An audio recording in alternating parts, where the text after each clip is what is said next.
Саламатсыздар ма, құрметті әріптестер? Онлайн мектептен жалпы қойылған бағаларды көре аламыз ба деген сұрақтар келіп түсуде. Сондықтан бір ауыз айта кетсем.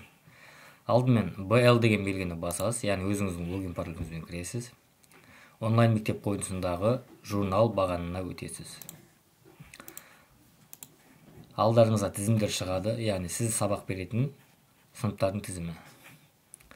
Қажетті сыныптың тұсына барып, көз батырмасын басасыз. Одан кейін пәндеріңіз шығады, қай пәндерден беретініңіз. Пәннің тұсына барып, көзді басасыз. Көріп тұрғандарыңыздай, әр күн бойынша, яғни қай күндер сабақтарыңыз болады, сол бойынша қойылған бағаларыңыз шығып тұрады. Егер бұл жерде бір күн көрінбей тұрған болса, ол жерге баға қойылмаған деген сөз.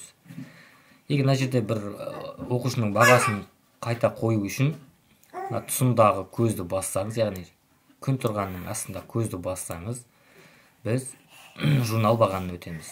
Журналды толтыру арқылы қай оқушыға баға қойылмай қалды, соны қойып, сақтап жасауымызға болады. Мен міне информатикадан алғашқы сабағымыз қарашаның 7-сі күні болған, бірінші сабағымыз. Төмен жаққа өтіп, мына жылжытпа арқылы соңғы неге бара аласыз. 7-ші сабақ бізде кеше 5-іне өткен.